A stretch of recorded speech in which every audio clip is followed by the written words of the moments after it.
While there are collection of the most beautiful games played by Capablanca, and of course there are all the tournament games and so on, this book is dedicated to the games that are lesser known, but not for that reason less beautiful.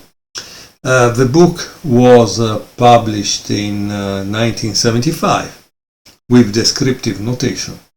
Strangely, the publisher revised and corrected this edition in 1993, but they never thought that maybe it was a good idea to bring it in algebraic.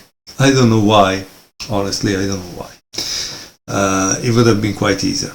But with that said, the book has 203 games, and I would like to show you game 15 from this book at page 20, which is the fourth match game between O. Bernstein and José Raúl Capablanca. José Raúl Capablanca is black.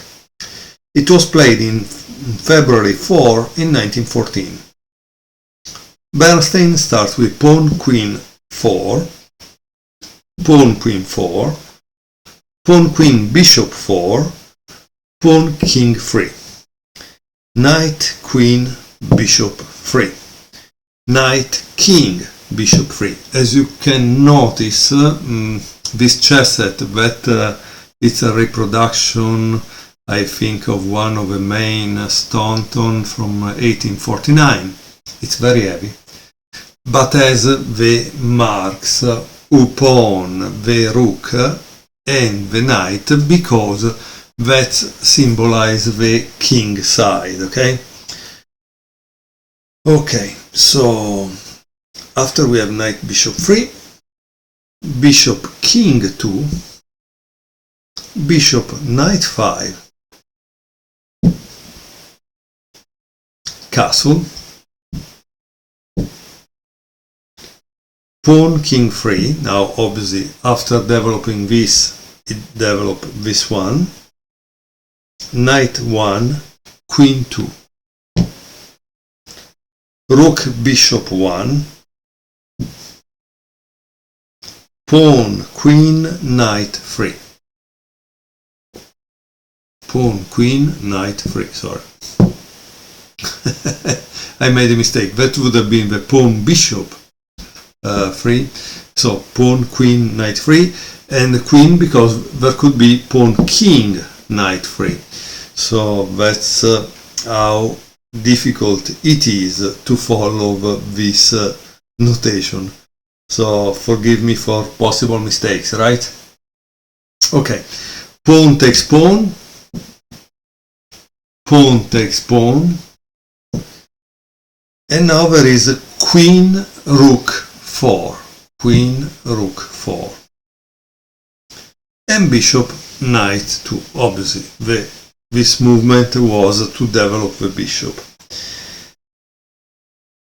Here it says that pawn bishop 4 would lose a pawn because of queen bishop c attacking that, rook knight 1, and knight takes pawn.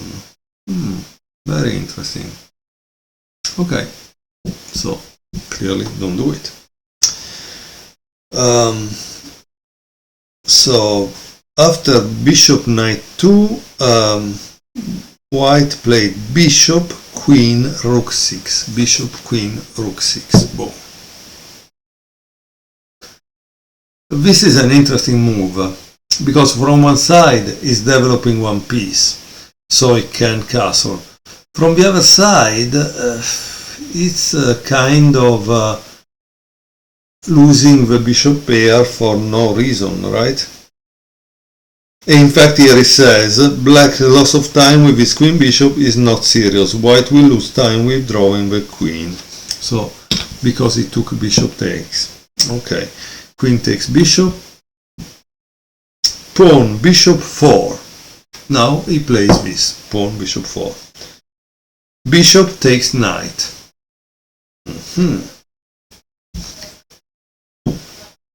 Knight takes bishop, and pawn takes pawn. Pawn takes pawn, and now there is castle. I think there is castle because if he plays this, he can play rook d1, so that's the probable reason. And as you can see, now black has an isolated pawn here. These two are hanging because they can be attacked, right? So I don't know, also their position is kind of shaky, but let's see what Capablanca does. Queen, knight, 3. And now white wants to return back, strangely. Queen, king 2, and pawn, bishop 5. Capablanca is not prepared to wait for the hanging. With this enterprising move, which weakens his hanging pawns, this one were hanging pawns, he seeks and obtains combinative chances. Obviously, he gets some pressure on the white queen knight pawn. But there are other tactical considerations. He gets play for his bishop, so that's the reason, because he gets activity, right?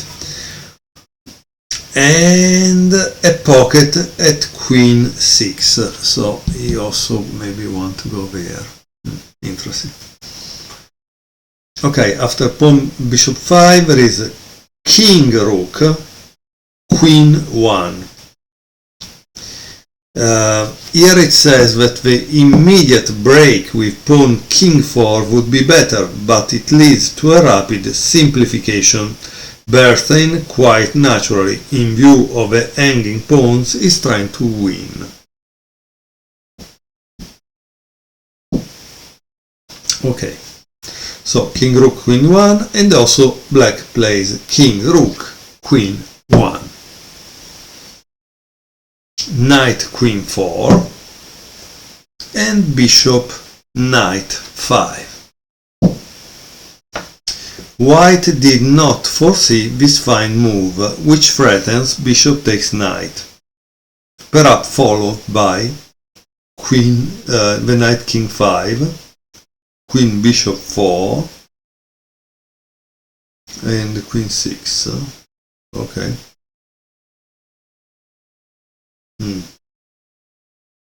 Taken by surprise, he changes tack and tries to break up black's center pawn. Okay, let's see what happens. Pawn, queen, knight 3. Pawn, queen, knight 3.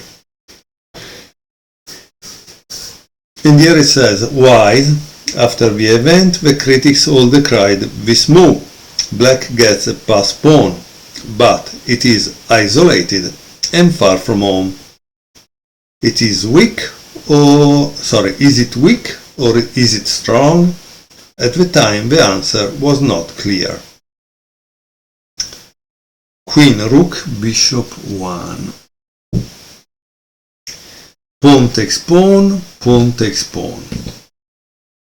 Okay, so this is the isolated pawn that he's talking about. Rook bishop 2. So he's trying to double up, probably to attack that pawn. Here it says losing a tempo, but if for instance pawn king rook 3, then queen rook 4, and the white must guard this threatened knight with his queen. Let's see. Sorry, because pawn king rook 3. I want to play this to avoid the problem on the back rank.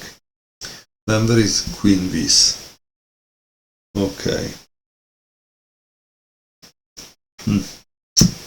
Yeah. So rook bishop 2 he played. Bishop takes knight.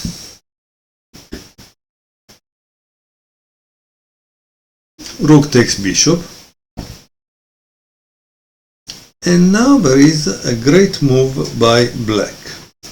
Can you see which one is this move?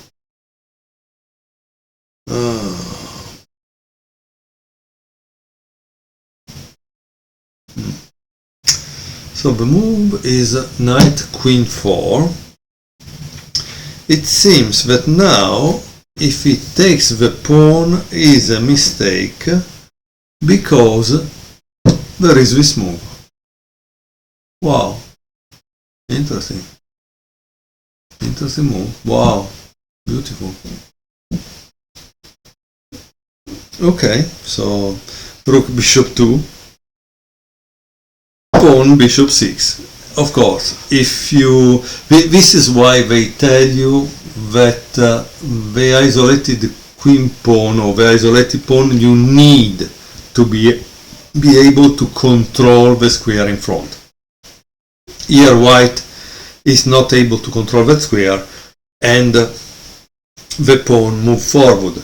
Moving forward gains 2 outposts very deep in the enemy territory, and so it's really a mess here. Rook 1, queen bishop 1, and rook bishop 4.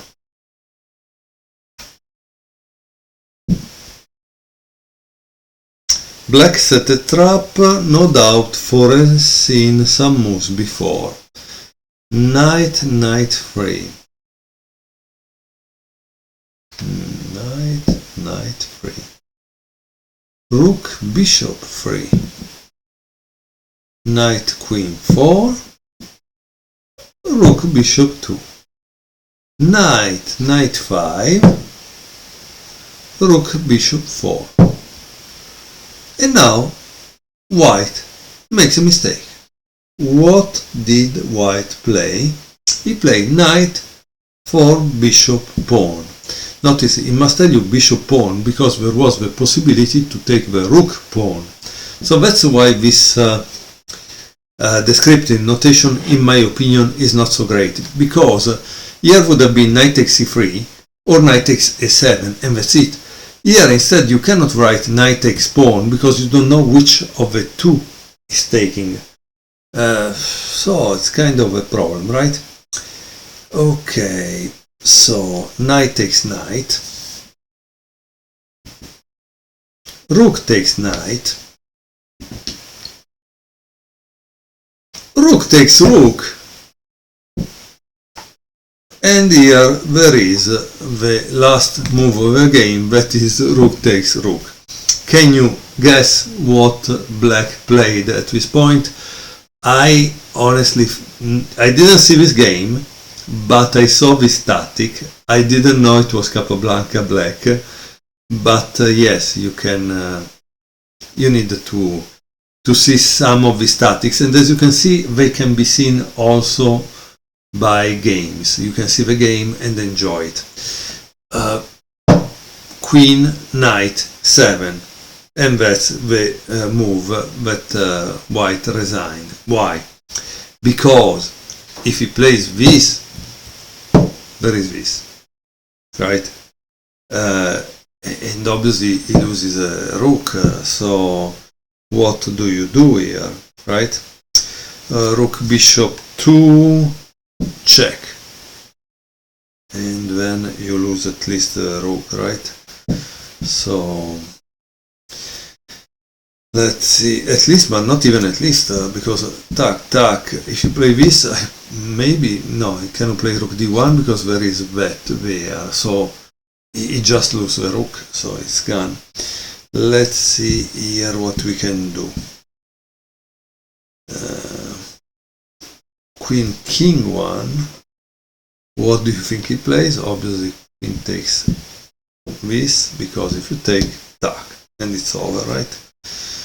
So a beautiful ending, right? And of course, if you take here, there is a rook d1, and it's checkmate.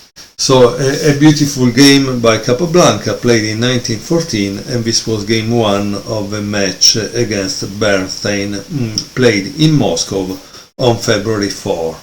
I hope you enjoyed it, and I will show you more games from this book in the near future.